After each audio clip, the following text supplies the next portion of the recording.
Hello, everybody. Welcome to Dangerous Ideas. Hope you're doing well out there. On today's episode, oh, by the way, I'm sorry, Eleanor Goldfield is not here today, but she hopes to be back soon. She'll be back next week or the week after or something. Apologize for her absence, but schedules get in the way sometimes. Anyway, on today's show, we will be getting into how there is a possibility that Iran has been killing CIA officers. Also, the U.S. economy is far worse than we've been told. There's a massive cover-up going on to continue to cover up. I'm doing great so far. A massive cover-up to cover up things. That's, these are some solid sentence structures so far. Massive cover-up to cover up the ongoing Iranian strikes and where they're hitting, not just in Israel, but in other areas, hitting U.S. bases, etc.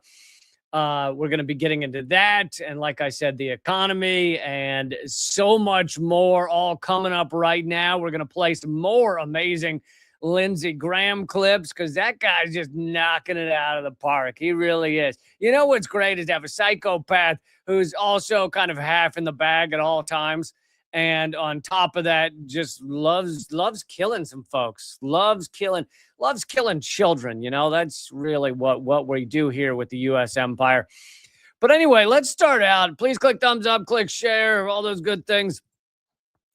Let's start out with the fact that 6 more U.S. military members. Remember, they are not service members unless they're serving you ice cream, all right? If a U.S. military troop gives you an ice cream, then it's a service member. U.S. military members have been killed in this ongoing war of choice by the United States and Israel. And yeah, they're reporting that they died in a plane crash while refueling. Now, I don't know how true that is. I don't know whether they've presented evidence proving that or whether this is just the U.S. being like, oh, yeah, every U.S. troop that's killed, it was an accident. There wasn't Iranian bombs hitting anything. No, they just tripped and fell over lots of things. I don't know, but they say either way, they were killed, obviously, in this Operation Epic Mistake, and 6 more have died. So I think the total is 10 or 11, maybe, in Operation Epic Mistake so far. And yeah, people don't like to see that. They don't like to see our military members dying for our ethnic cleansing campaigns, our genocidal campaigns. It really, what we'd like to do is commit these genocides, the ethnic cleansing, the bombing, the trying to destroy ancient civilizations that have been there for thousands of years. We'd like to do that without getting hurt. I think you and I would all like to see that. So yeah, 6 more have died. And I also am going to talk in a bit, probably a while later, about the synagogue that was hit by an attack, but it was basically a car attack. People who can't get access to firearms sometimes will commit attacks with vehicles. Anyway, I'm going to talk about that in Michigan as well. But let's talk about the U.S. economy, which, like I just said, we'd like to be able to commit genocides, ethnic cleansing, wars of choice, where we can blow up schools and kill 165 children. We'd like to be able to do those things without harming our military members and without harming our economy. I am fine with bombing schools, blowing up as many children as needed, as long as the economy is doing well. And it turns out that even that's not fucking true. The Dow has collapsed. I mean, comparative to what it's been doing in the past many weeks, it's collapsed down 700 points. Oil has jumped up again, nearing $100. Last I checked, closing. The Dow closed the other day yesterday at the lowest level in 2026. But also, if you look at where the Dow is right now, rhyme intended. Okay, hold on. Let me find this goddamn page. If you look at where it's at right now, it is down to 46,700, which over a 6-month time span is about where you were back when Biden was in office, possibly even below certain areas when Biden was in office. So, and that means that Trump has, with this war on Iran, with this Operation Epic Mistake, Trump has erased all of the Wall Street gains that he had with his presidency. The let's see, that's year to date, 1 year. Or not, not all of it. It's not quite to where Biden was, but it's getting close. And why did the Dow and the stock exchange go up so much when Trump got elected? Well, Wall Street celebrates when the workers are most effectively oppressed, and when even the moderate little tiny bits of fetters we put on our capitalism, as those are taken off, Wall Street celebrates. Wall Street is very excited. Looking at how corporations are doing to judge the health of a society is like looking how the leeches are doing on a dying man. And you just look at the leeches and you go, those leeches look really happy. I think this guy's fine. The parasites are celebrating. I think this guy's fine. And that's what looking at these corporations is. So these corporations they're sad. We could call these sad down numbers. These down numbers are sad right now because they understand that Iran has the ability to impact the global economy, and they already have. And these down numbers are sad because the U.S. is not doing as well as it was just a few weeks ago. And even the totally subservient, bowing down and filleting Donald Trump outlets are also saying this. Here is from the Financial Times. They say soaring fuel prices to cast a long shadow on the U.S. economy. The U.S. Energy Department has warned petrol and diesel prices are unlikely to recede to pre-war levels until mid-2027 at the earliest. Official figures released on Tuesday show U.S. petrol prices rose 19% over the past 2 weeks to $3.50 a gallon. Petrol is not forecast to drop back below $2.94 per gallon pre-conflict level before the end of 2027. So even if Trump were to, I was going to say admit this was a mistake. He won't admit it was a mistake. Even if Trump were to say, yeah, we won, we're done, we're leaving because we won, because we're so awesome and we won. Even if he were to do that right now, you would still see the ripple effects of this in the global economy in many ways for months and months, possibly a year and a half. And on top of these horrible numbers for the U.S. economy, you also have the fact that just out today from another servile news source, Washington Post, even they have to admit things sometimes as well.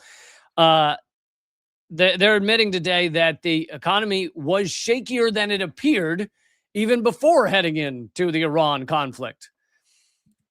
These are revised numbers as to how the U.S. economy was doing even prior to going into Iran, prior to setting the world's oil markets on fire.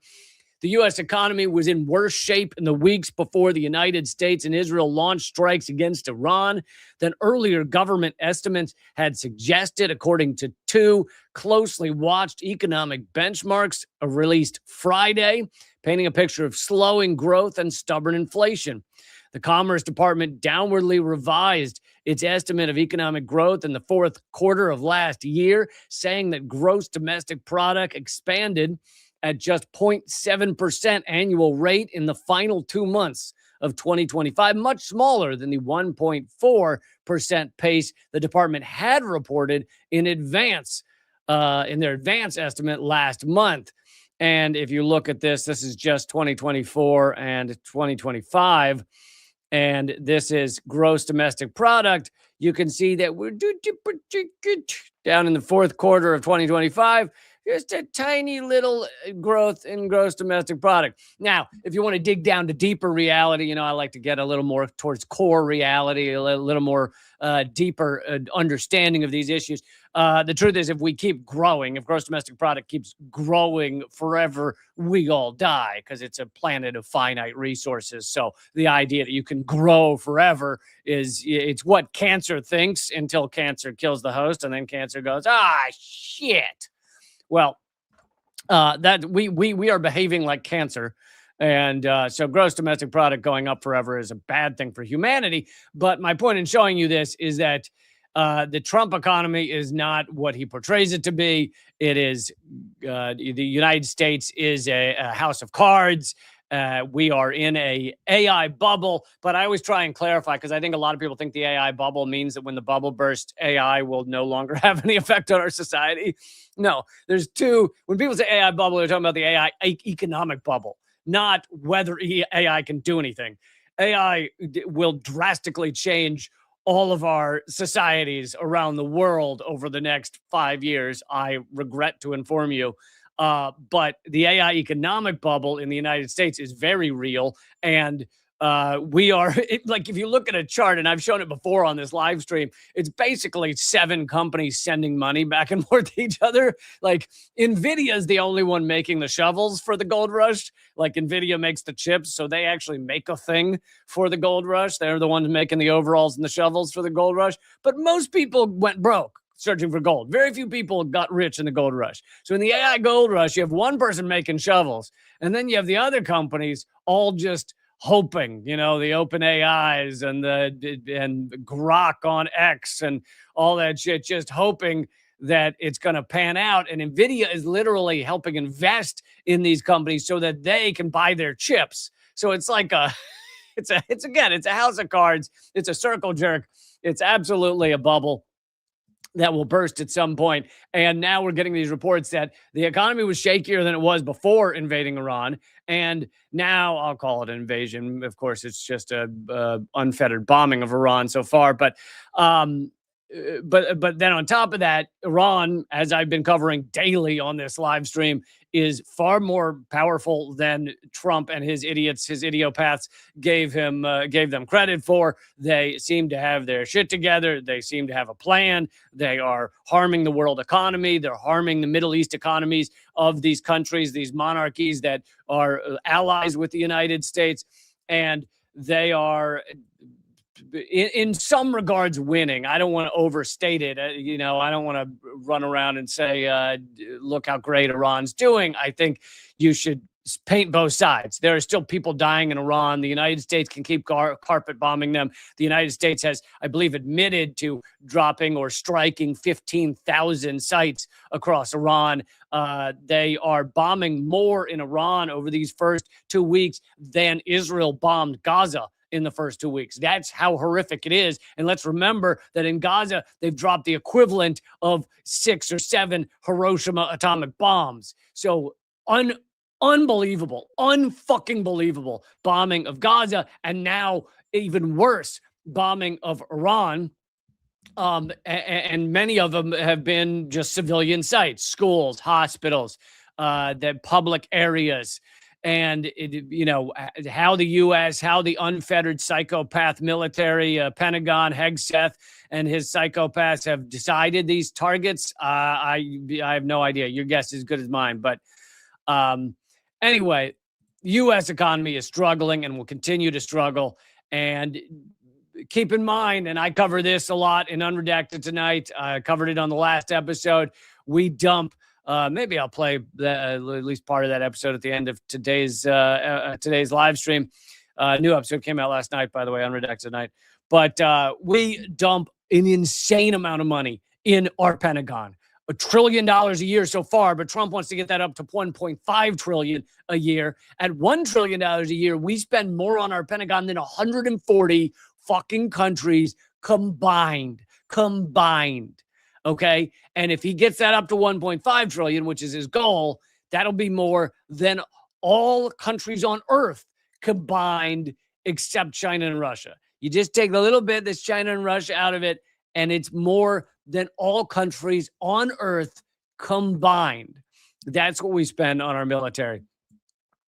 All right, I'm going to move on from economics, but continue to talk about our catastrophic Operation Epic Mistake. Here is Trump admitting publicly, and I love the thing on the screen, the writing on the video says, caught admitting to war crimes. No, he wasn't caught. He publicly, like, caught sounds like there was a hidden camera involved. No, this is him giving a podium speech and admitting to war crimes. If I know anything about Instagram, this will not start at the beginning of the clip.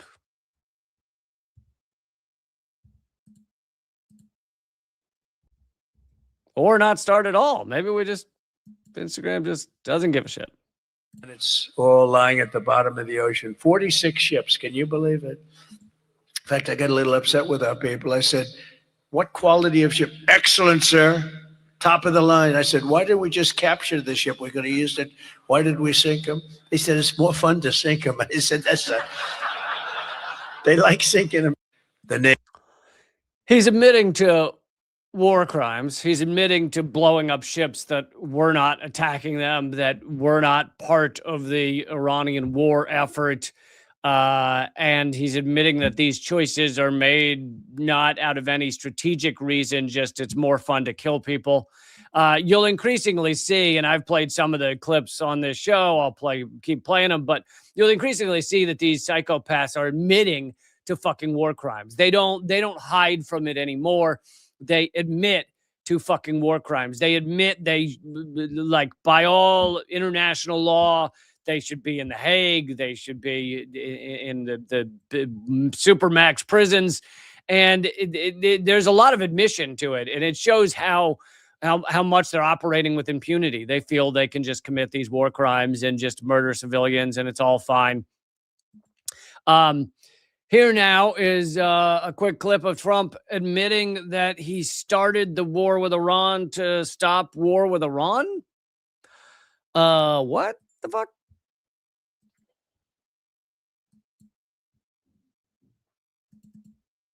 Questions, Peter? Yes. You just said it is a little excursion, and you said it is a war. So which one is it? Well, it's both. It's both. It's an excursion that will keep us out of a war, and the war is going to be. I mean, for them, it's a war. For us, it's turned out to be easier than we thought. What the fuck are you talking about?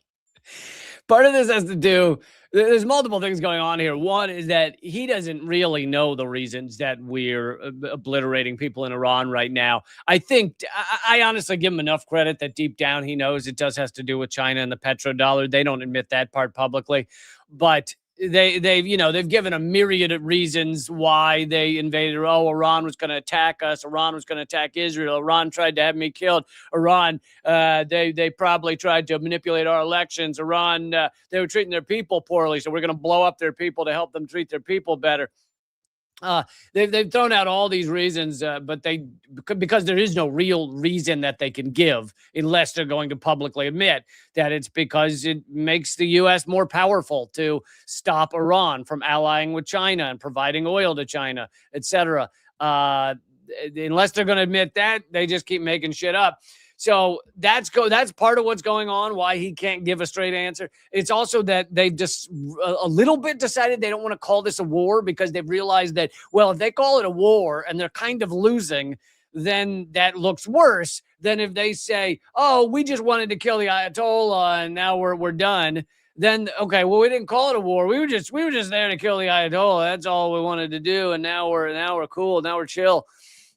So there's kind of this back and forth. I played the montage for you 2 days ago about where they admit it's a war over and over again, but then in other clips they say it's not a war. They say, oh, it's an incursion. It's the Persian incursion or whatever they're calling. I don't know what they're calling it, but it's a new name every day.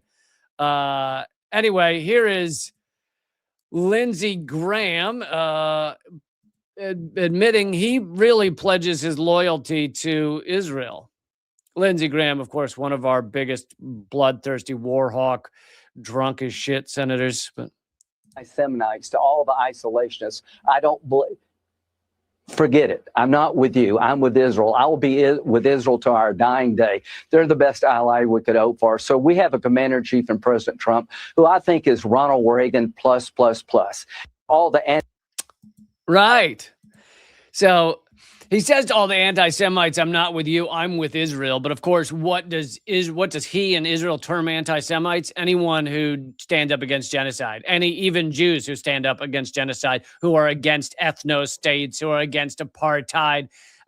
You're an anti-Semite. It is absolute bullshit. And he's saying, oh, I'm not with all those Americans that are opposed to our war in Iran, that are opposed to our genocide in Gaza. I'm not with them. I'm with Israel. So this is Lindsey Graham admitting he's with Israel till his dying day. And here is Ted Cruz actually speaking to a room full of Christians. And Ted Cruz, one of the biggest my loyalty lies with Israel senators as well. Tucker Carlson famously made him look like absolute dog shit, where he basically, Ted Cruz admitted, it seemed like a slip up, admitted that he said, I got into the Senate to help. First priority was to help Israel. And you're like, really? That was your first priority, was to help Israel? Anyway, here he is speaking to a room full of Christians and trying to tell them to support Israel.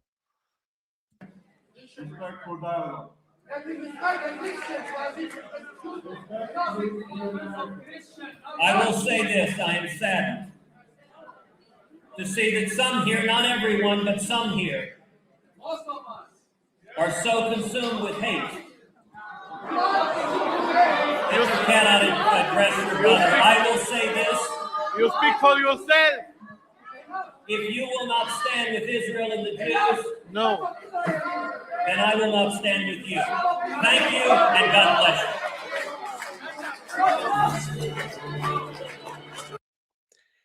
He gets essentially booed off the stage at a Christian event.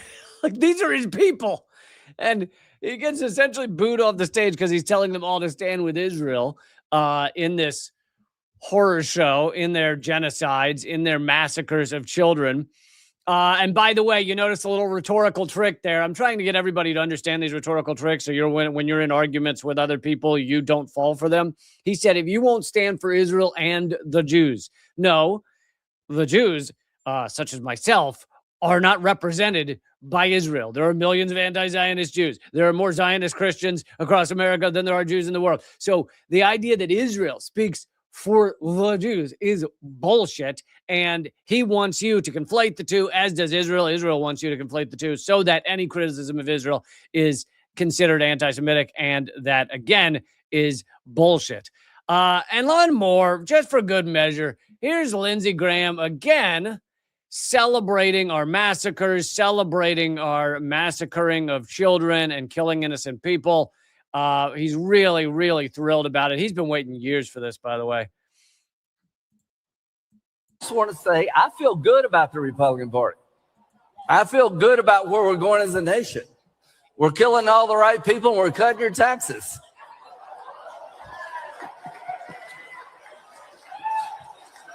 Trump is my favorite president.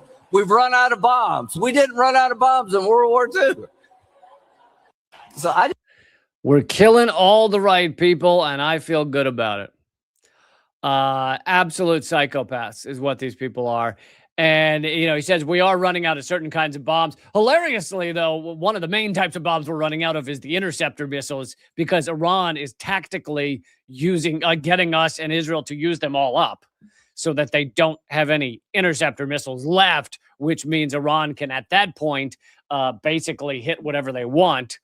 Now, I want to get into the more of the views on how much of a cover-up there is in just how well Iran is doing and what Iran is striking. It really is a massive, large-scale cover-up. By the way, everyone, throw in a comment. It always helps the algorithm. Get into angry fights in the comment section. That always helps. Just call each other names. No. Don't call each other names. Just get into angry debates and throw in a super chat. Why not? And I hope you'll join up at reallycamp.substack.com or patreon.com/LeeCamp if you want to see my work continue. I'll talk a little more about that in a bit, but it's not easy when it was considering how many places, how many countries Iran is striking, how many U.S. bases they're hitting, how many they're hitting CIA bases, how much they're hitting Israel. Considering all of that, it is not easy to cover all of that up. And these countries are working their ass off. I mean, Israel first and foremost, to try to make sure you don't know that Iran is having success in these strikes. And here is from The Guardian, a British tourist in Dubai is among 20 charged that could face years in prison for releasing videos of the Iranian missile strikes. And chances are, considering this is a British tourist, chances are he didn't even know what he was doing, that he was doing something illegal by UAE cyber crime laws. There's an image right there showing that this strike has hit the side of a hotel. I'm going to talk a little more about that in a few minutes, but a British man is among 20 people who have been charged in the UAE under cybercrime laws in connection with filming and posting material related to the Iranian attacks. The 60-year-old man, understood to be a tourist, was visiting Dubai and was charged under a law that prohibits sharing material that could disturb public security. And this is that's in Dubai, but these laws are in extreme effect right now in Israel as well, where you are not allowed to see the missiles that are landing. However, those who have friends and family in Israel or in these countries, you're probably hearing a lot about it. This is not, as much as they may want to cover this up, it is not, they're not able to cover it all up. And it seems like Iran has hit many U.S. military bases. They killed 4 military personnel, 4 or 5, but then also 6 more died refueling, or maybe it was not refueling. Who knows? There's also a theory. Now, I don't know. I don't know how much evidence there is to it, but there's a lot of cover-up, so it's tough to find evidence of this stuff. But there's also a theory that why would Iran hit, because these drones are fairly precise. You can send them to a precise area. Why would they hit a hotel? And there are several videos and reports of hotels not getting hit repeatedly, but kind of getting hit at like a certain floor. And there's a theory, Richard Medhurst was talking about it, some others have been talking about it, that Iran's intel is far better than the U.S. has given it credit for, U.S. and Israel have given it credit for, and therefore Iran knows where CIA, to some extent, where CIA agents are, where they have hit one CIA base, at least one, because even Fox News was covering that a CIA base was hit. The Fox News claimed there was nobody at the base at the time. Now, I don't know why that would be. I mean, I know they're kind of hunkering down, but because they know they might get hit. But it seems kind of weird that there'd be a CIA base that's empty, even with the warnings. However, so where are most of these personnel going? Well, they're leaving the bases and they're going into hotels. And if Iran has good intel, they may know where these people are staying, and they may be hitting the hotels where CIA and U.S. military and Israeli military and Mossad are staying. And of course, that type of thing would never be admitted to us. We would never be told that there were CIA staying in that hotel. We would never be told that this number of CIA personnel or officers were killed in a strike. All of that would be hidden from us. And especially in countries where you legit can go to jail for just filming something, such as Israel. Who knows what the reality is? But there are those who believe that Iran is doing far better than we're being led to believe. Here is from Steven Donziger. You know him as the famed lawyer who defeated Chevron, and then they put him under house arrest in the United States for 3 years for beating Chevron in a court case, which that sounds like good law enforcement, right? That sounds like a justice system.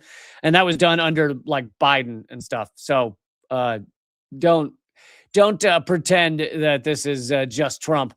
But anyway, Steven Donziger reporting on this. He says, the U.S. is losing the war in Iran. The corporate media won't tell you that. This could be one of the biggest military and political setbacks for the United States since the Vietnam War. Trump and Hegseth and Rubio will still try to claim victory, but there's no reason to believe the bombast they will be peddling.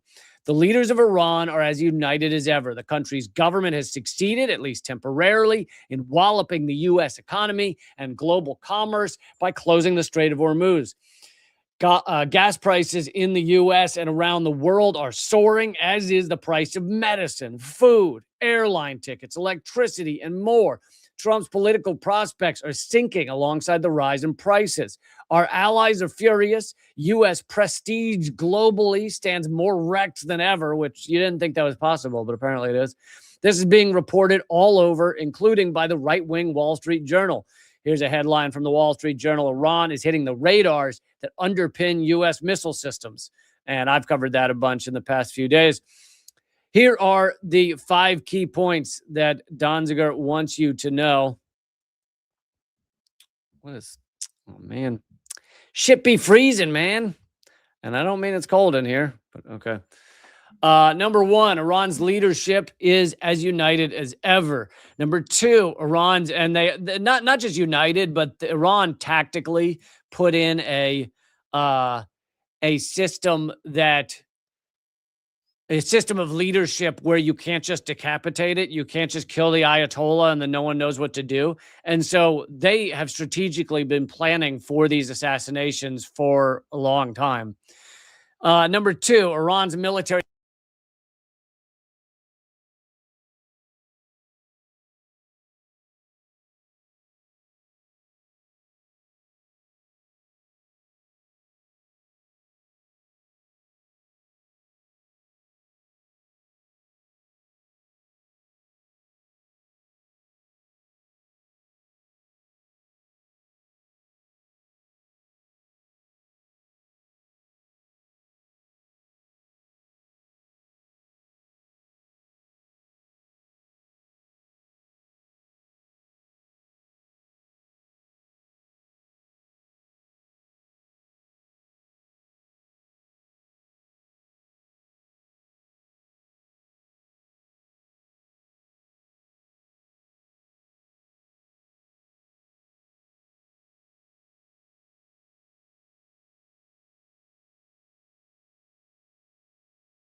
Okay, guys. Sorry for that. Oh, I just lost 2/3 of all my viewers. That's awesome. Gotta love that shit. I think I've been stopped from talking. Anyway, sorry about that. Let's keep going. Hopefully that won't happen again. I don't know if I don't know what number we were on when I froze or whatever, or went out. So I'll just mention a couple of these. Number 3, Iran effectively jacked up oil prices. I already covered that earlier. Number 4, we're in a world war. Oh man, did I just close that? All right, boy, this is one shitty thing after another. Oh no, there it is. Okay. We're in a world war involving at least 20 countries. No matter what Trump does, there's a chance Iran's response will drive the price of oil to $200 a barrel or more. Number 5, the human rights implications are catastrophic. Millions across Iran have already been displaced. Iran is a country of 90 million people, mind you. Close to 800,000 civilians have been displaced in Lebanon. Thousands have been, if you count Lebanon and Iran together, over 1,000 have been killed, possibly 2,000. While the corporate media largely ignores the human rights dimension of this war, it was illegal for the U.S. and Israel to bomb the country in the first place. It is indisputably a violation of international law for one country to invade another absent evidence of imminent attack, of which there was none, or authorization from the UN Security Council, of which there was none. Stephen Donziger says, I don't know about you, but I still believe in international human rights law as expressed in the UN Charter, ratified by the United States as the supreme law of our land and other legal instruments. We must never abandon human rights law in the face of the Trump, Netanyahu, Putin attempt to render it meaningless. Someone in the chat's asking whether it's millions being displaced. And yeah, that's what I said. Millions have been displaced across Iran.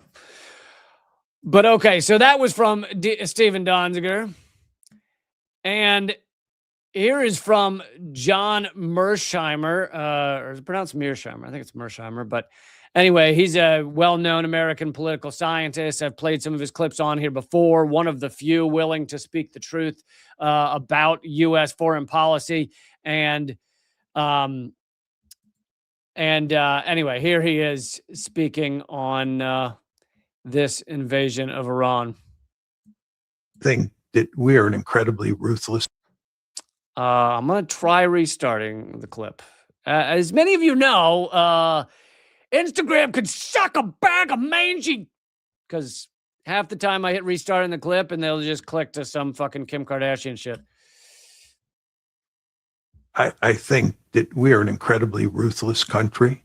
The amount of murder and mayhem that we've created around the world is just unbelievable. You know, I was looking at a study the other day put out by Lancet, which is a scientific journal, and they did a study. This was put out. Not to brag, but I've covered this study many times that he's about to mention. But You can see it on the internet. It was put out in November of 2025. And what the article did was it looked at sanctions, American sanctions, from 1971 to 2021. 1971 to 2021. And it asked what were the consequences of those sanctions. And we murdered 38 million people. 38 million people. The amount of havoc we have wrought on the Middle East in recent years is just stunning. If you think about the consequences of the Iraq War, what we do in places like Venezuela, Cuba, Iran, you understand we're using this tremendous economic leverage we have to basically starve people, to make them suffer, to inflict great punishment on them so that they'll rise up against their government. You understand that this is what we're doing in Venezuela. This is what we're doing in Iran. We're inflicting massive punishment on these people. And yeah, it is 38 million. I've covered that number before. 38 million killed almost exclusively by our sanctions, almost exclusively U.S. sanctions. 38 million. Say that a few more times and try and just begin to process that number. Now, I've also pointed out, he may point this out as well, but that the estimates on how many have died in our, or been murdered in our global war on terror is 4.5 to 6 million. So you take the 38 million and you add that 6 million, and you're talking 44 million people murdered by the U.S. government since that the sanctions since 1970, the global war on terror is just since 2001. But tens of millions of people, nearly 500 million people murdered by these fucking psychopaths. And at what point do we stop pretending these are just politicians? He's our president. He's our senators. He's doing the best he can. Well, I don't like his stance. Why aren't we calling them fucking psychopaths? It's what they are. They're fucking terrorists. Let's call them what they are. There is no serial murderer around the planet who has ever killed 44 million people. There is not a single serial murderer who's killed even 1 million people. Like, yet, does anyone have a positive take on Jeffrey Dahmer? Does anyone have a positive take on mass shooters? No, but there is amazing the number of people around this world who have a positive take on Trump, or a positive take on Joe Biden, or a positive take on Obama or Bush, or like, they are psychopathic terrorists who have killed tens of millions. And that's not an opinion. That's fucking math. It's math. It's math. Has anyone heard of math? Jesus. And yet here we are just going, they might suffer a few losses in the midterm. Could you imagine if we talked about Dahmer the same way we talk about, well, Dahmer, sure, he ate some people, but, I think we're going to vote. We're not going to vote him out in the midterm, which is 10 months from now. We're going to vote, but we'll vote some of the people around, like the guy that supplied him the barbecue sauce. We're voting that guy out for sure, okay? He'll keep eating people, but I'm hoping he'll lower my taxes. The fuck? Given all that, I find it very difficult to talk about the United States as a noble country. As I said. So I probably should have played the last 6 words before I went off of my rant. But anyway, you get the point. It's good to see some political scientists. And so there's Mearsheimer and there's Jeffrey Sachs, and you've got this tiny handful of political scientists that are willing to actually speak about this in the terms that are real. Very few. And so it becomes like, the question also hits me, why the fuck am I the one saying this? Why is a goddamn comedian? I wanted to be a comedian. I wanted to stand on a stage and ask you why when you pee, it goes off to the side and hits the wall or some shit. I wanted to just ask stupid questions on a stage. And here I am, one of, you tell me the number, I don't know, 12 people in America calling these people psychopathic terrorists. Like, why? Even the people who are anti-Trump, there's a bunch of people that are only anti-Trump, right? They think the Democrats have it all solved and they're fine. The Democratic terrorism is fine and the Trump terrorism is bad. Even those people who hate Donald Trump, most of them aren't calling him a psychopath. Most of them are just saying, oh, he's a bad guy. Jesus. Let's use the real terms, huh? If you become a member of my Substack, you'll get the real terms. I had to turn this into an ad at the end. All right, so here's another one of the psychopaths. You notice I can't get on CNN, but they'll have psychopaths day in and day out. They'll just here's a seat waiting, a warm seat waiting right here for you, psychopath.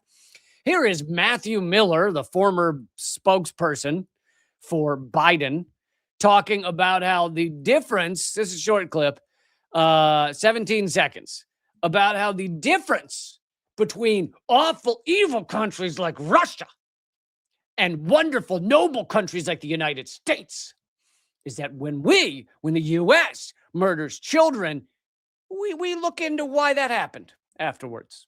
We do a little investigation after we blow up schoolhouses and murder 160 children. We do a little check-see afterwards. That's the difference. That's the main difference. Evil and good, that's the whole difference. Here's the 17 seconds.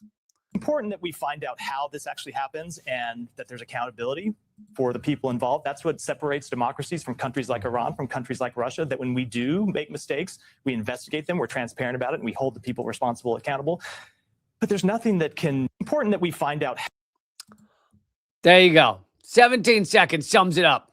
The difference between us as the good country and Russia as the bad country is that when we blow up a bunch of children, we'll talk to some people about why'd we choose to do that? Why'd we blow up that schoolhouse? By the way, their latest reasoning, and it was clear they targeted that schoolhouse. They targeted those children. They chose to blow up that schoolhouse and kill 160 children. The latest explanation is that they were going off of old intel, and that 15 years ago it was a Iranian missile factory or some shit, and then it became a school, and we didn't update it, so we just blew up children. Got that? As if we don't have Google Earth or whatever. Like, we don't have maps. We can't, like, look and see what it is. All right.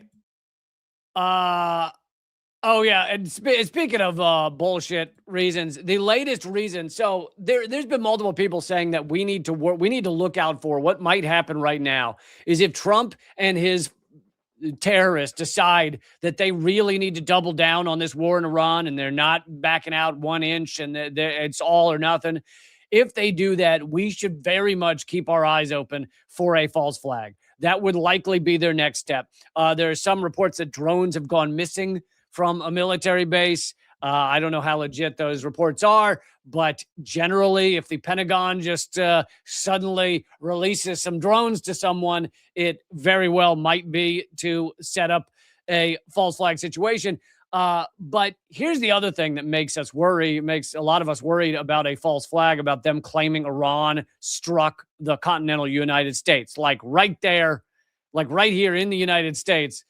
I don't know why I'm saying there. I'm in Baltimore, but I'm like way over in the reason I said there is because they're talking about California. But anyway, the FBI is warning that Iran is aspiring to attack California with drones. And many people have pointed out that the drones Iran has don't have nearly enough power, battery power, or fuel, or whatever energy they use to make it to California. There is many people have pointed out that the drones Iran has, and maybe most drones on the planet, I don't know are there drones that can make it around the entire globe? I don't know.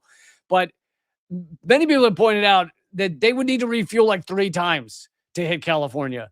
So there seems to be no possibility that they could actually hit California. And if the FBI is warning about this, then there's probably a reason the FBI is warning about this, which people are pointing out the reasoning could be to lay the groundwork for a false flag, for an explosion in California where they then go, oh, look at what they did. Look at what Iran did.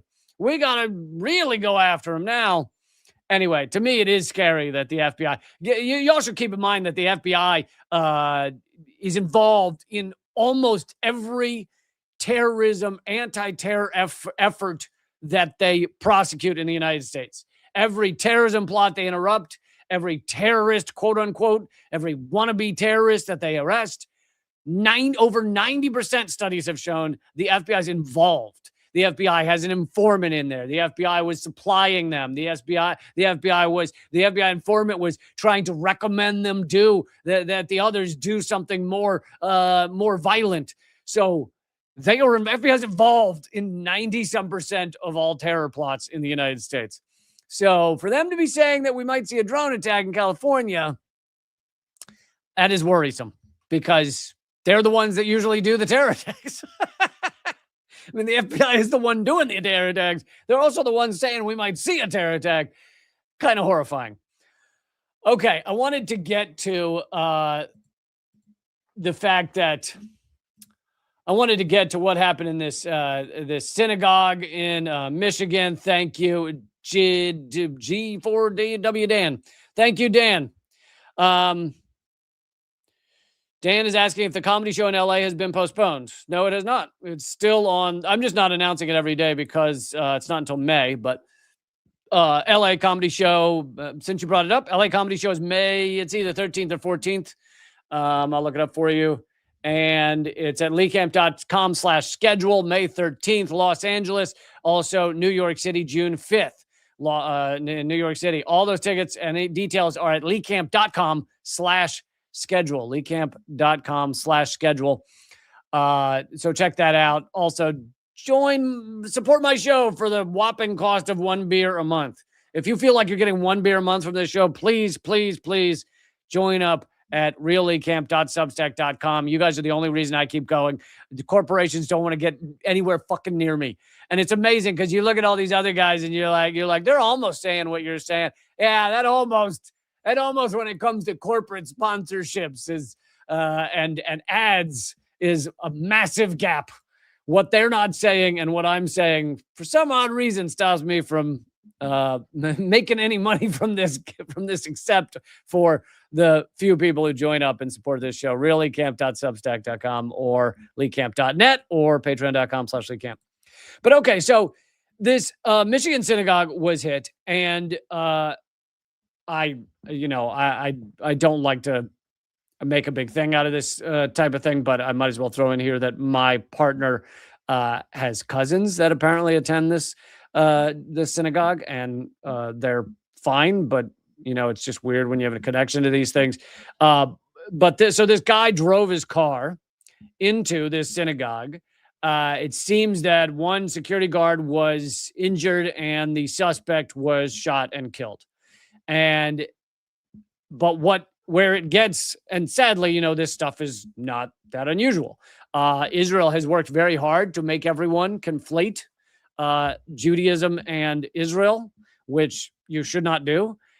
So this is basically Israel creates this. Israel creates this kind of harm, both by committing genocide, but also by making you think that everything Israel does is what all Jews do. It's really sick. It's really fucked up. But there's another reason I bring this up, which is that the FBI has investigated the car, the Department of Homeland Security. The guy's name is Mohammed Ghazali, and he's a 41-year-old U.S. citizen, originally from Lebanon. What is Israel doing right now in Lebanon? They're bombing Lebanon. They're causing forced displacement, hundreds of thousands. They're dropping white phosphorus, which is a war crime. They're murdering people. They're bombing Beirut. They've already killed, I believe, over 1,000 in Lebanon. Ghazali lost several family members in an Israeli airstrike in Lebanon last week.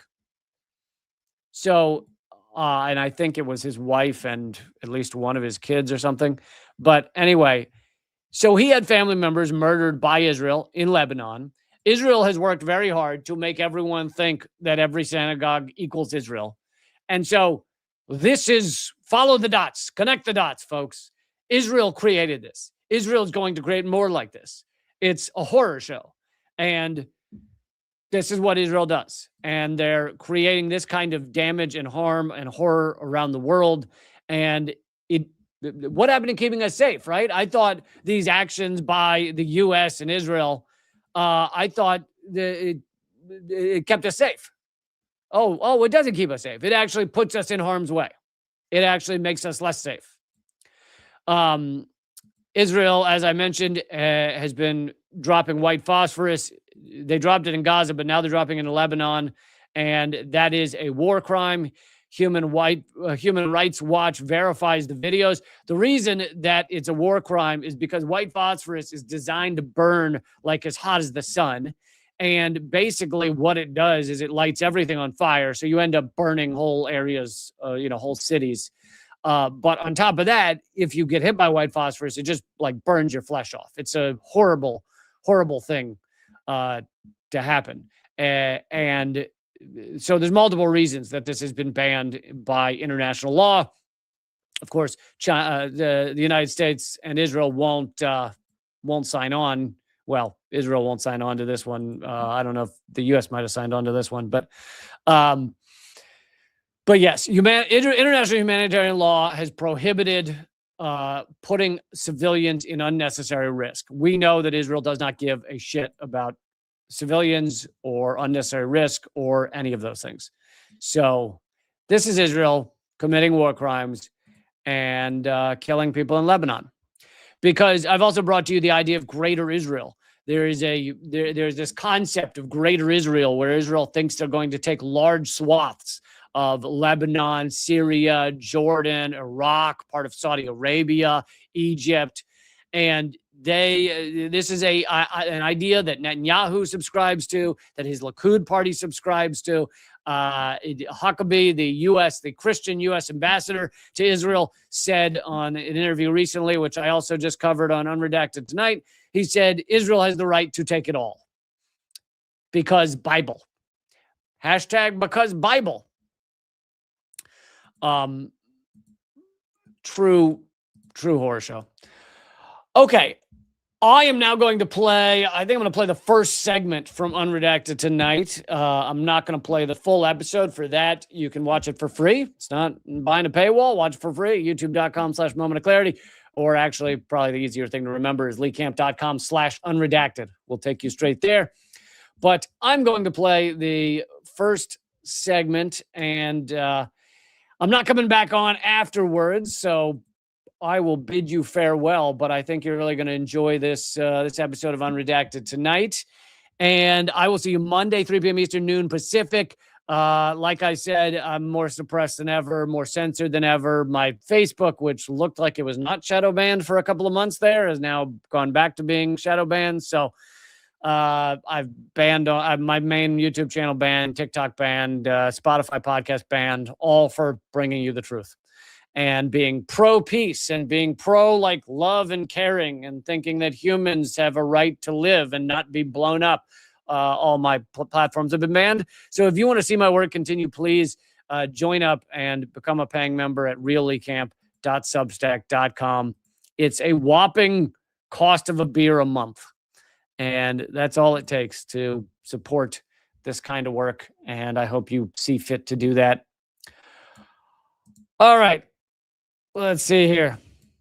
Here is the first segment from the new episode of Unredacted Tonight. Thanks a lot, everybody. Keep fighting out there.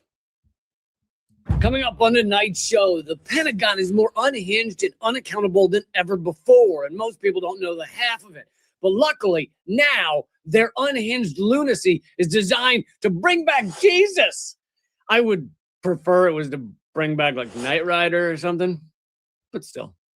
Plus, artificial intelligence is already being used for war games to determine what strategies humans should use in times of battle. Only one problem. They keep recommending we all nuke ourselves. And who says AI is trying to get rid of us and enjoy an empty planet for themselves? All that and more coming up right now. Welcome to Unredacted Tonight. I'm the most censored comedian in America, Lee Camp. Donald Trump and Pete Hegseth are now requesting another $500 billion increase in the Pentagon's corpulent, corn-fed, oozing over the belt-buckle budget.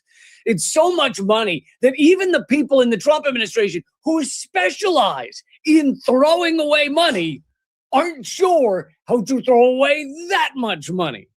This would bring the War Machine's annual purse to $1.5 trillion. And yes, trillion should always be written with a capital T and dick emojis for the eyes, because it's a fucking insane number for a defense budget. Oh, and by defense, I mean bloodthirsty death machine.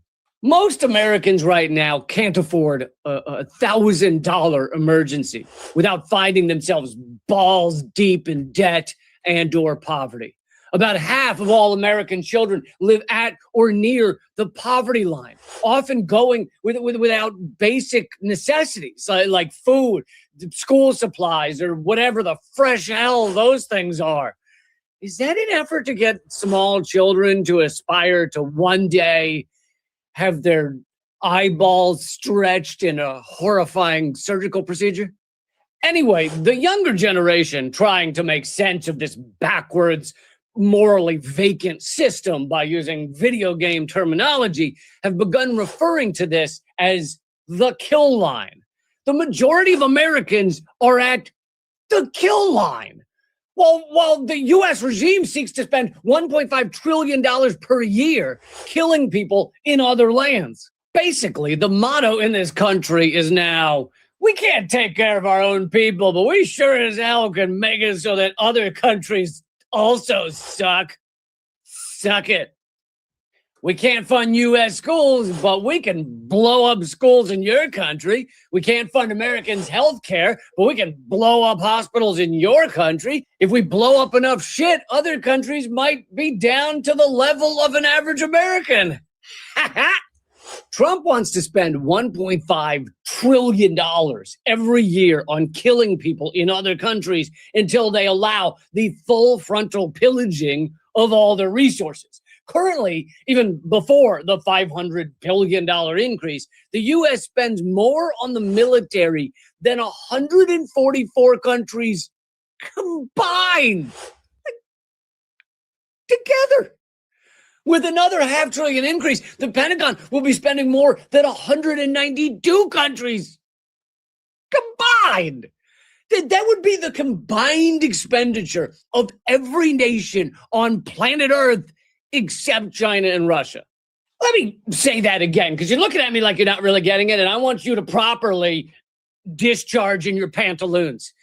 If you took every country on Earth except China and Russia and added their military budgets, it would still be less than the Pentagon's $1.5 trillion proposed budget. But what am I complaining about? Our war machine is the envy of the world. Just look at all these records it holds. The Pentagon is the largest money laundering operation the world has ever seen. Tax dollars are taken, rinsed in a big washing machine called National Defense, and then spit out into the pockets of bloodthirsty war profiteering contractors. The Pentagon has the most unaccountable expenditures of any organization in history. More on that in a second. The Pentagon is the largest corruption and fraud system the world has ever seen. The Pentagon is the largest polluter the world has ever seen. And the Pentagon is the largest death machine the world has ever seen. Those are some seriously impressive accolades. I assume that list adorns like a wall at the Pentagon's cafeteria with like quinceañera balloons and shit tied to it. So where does all this Pentagon cash go while American children struggle just to find some non-nutritive cheese balls to survive? Well, no one really knows. The Pentagon has failed 8 straight audits, meaning it has never successfully been audited. A few years back, it became widely known that the Pentagon had a $21 trillion unaccounted for financial adjustment problem. Then in 2019, they had $35 trillion of unaccounted for financial adjustments just in that single year. While they tried to claim it was merely poor bookkeeping, as if their accounting is done by a chimpanzee who's had his eyes gouged out. That's clearly not the case. Some of the missing money is literally pallets containing billions of dollars in cash disappearing. Some of it is ghost schools and ghost troops the Pentagon paid for in places like Afghanistan. Essentially, billions of dollars filled the pockets of people building schools and training soldiers, while in reality, those people were totally not building schools or training soldiers. It was kind of like the guy who says he has a hot girlfriend and then shows you a picture like ripped out of a magazine. That's what they were doing with schools. They were showing the Pentagon, oh, well, yeah, there's a ripped out picture of Oxford University and going, there it is. Yeah, our pride and joy right there on the outskirts of Lashkar-Gah. For some reason, a lot of white students in tweed jackets in the hills of Afghanistan. Clearly, the Pentagon's missing trillions is as much an accounting error as Donald Trump is the winner of 7 consecutive Ironman competitions. In fact, the Pentagon has admitted it can account for 63% of their assets. If that's what they admit to, just imagine what they're keeping secret. Former Defense Secretary Robert Gates once stated that he couldn't even figure out how many people worked in any given Pentagon department, meaning the Pentagon is only moderately aware of who works there. Basically, just check to make sure you're a sociopath, and then they're like, yeah, good enough. Come on, not sure you're employed here, but at least you have our principles. But by all means, let's give this gargantuan death machine another $500 billion a year. Here's the thing. I'm going to let you in on a little secret. Come here. Every empire follows a similar path in its waning days.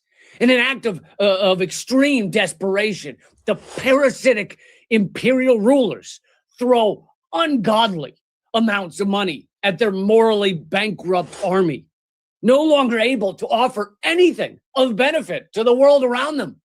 The leaders think they can simply threaten other nations into maintaining the status quo. Those who don't kiss the ring finger and other parts of the body are attacked, besieged, and punished. Those who do fall to their knees to fillet the unhinged kleptocrats are also pillaged and exploited, but in a more friendly and less balmy way. Meanwhile, the actual citizens of the empire, in this case Americans, don't realize a war is being waged against them as well. Their labor and life force is being extracted and pumped into the veins of the vampiric ruling elite. We don't have to go along with this. We can inform ourselves, evolve, create a new world based on cooperation, empathy, and equality. What we're doing is, this is too much fun. Let's stick with this.